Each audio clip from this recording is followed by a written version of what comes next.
Okay guys, we're back out here. It's on the ground. Tires are leaning again.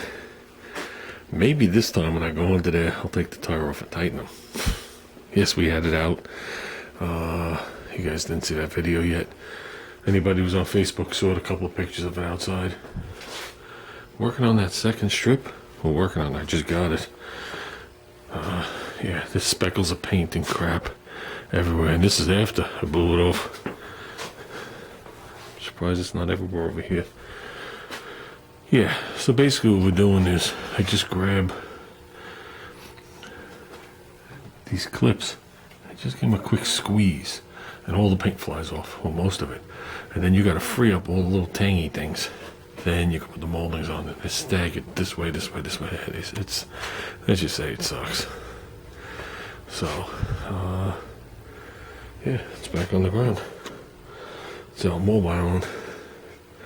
So we're working on it. We're going to be coming to a halt on this soon. I don't know if you can see, it looks different in the front of the garage. There is stuff stacked because it's being moved out. What's gone? My mill is gone. Right? The welding table's gone.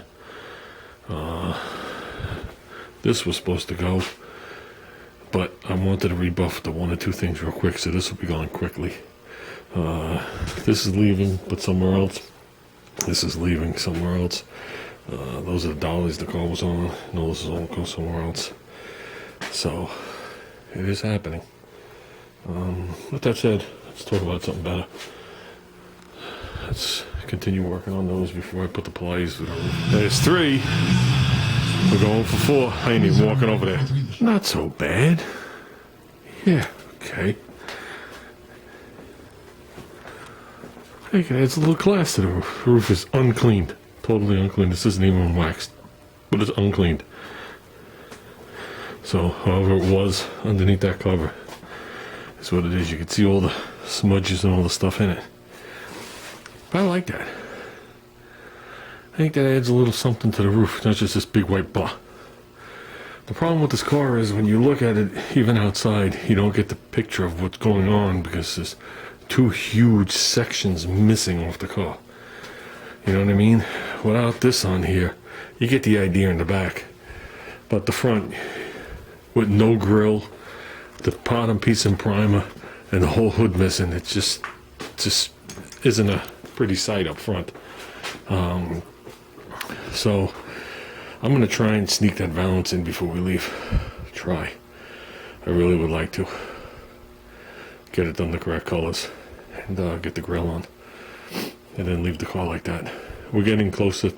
We're getting very close to leaving this car. There is only 1 or 2 more things I would really like to get done. One was the lock cylinders. Now all of a sudden I can't find the things that hold them to the door. The windshield molding, which I brought to the storage unit like an idiot, but I haven't cleaned the glass either, so get that done.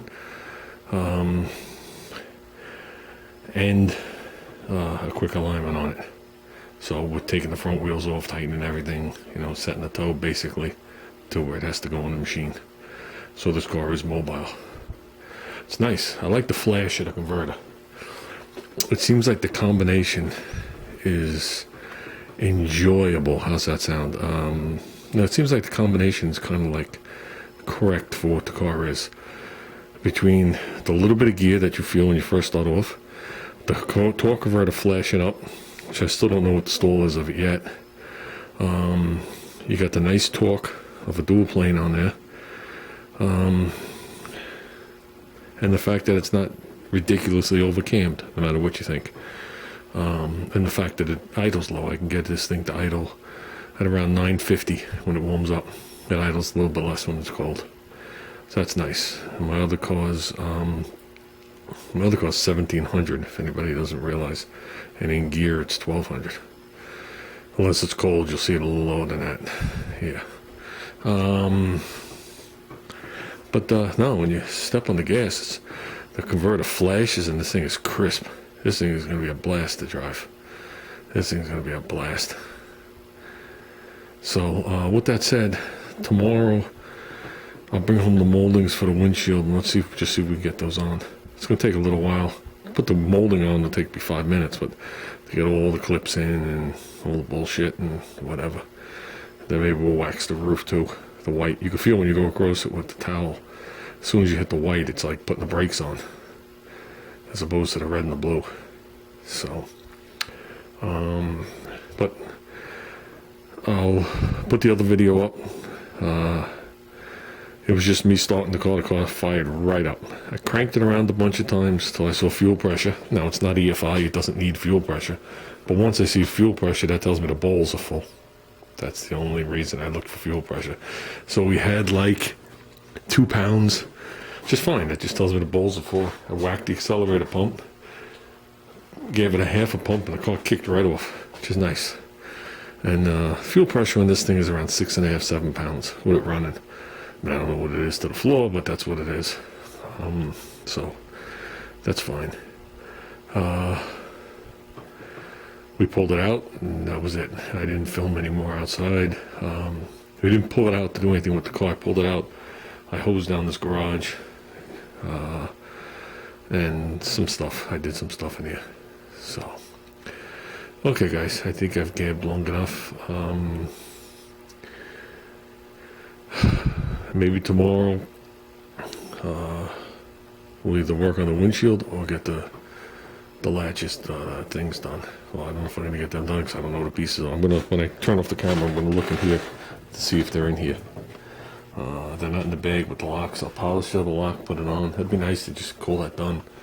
Start getting the door panels on too. And all that trim you see. All that trim can go back on. I had to take that off to paint the car. So, like I said, we're nearing the end on what we could do. And then this will be sitting at the next house. We won't get back on it until sometime in the spring. And this thing will be out sometime in the spring, done. So, we got plenty of work to do over there. So, with that said, guys, I'll talk to you later.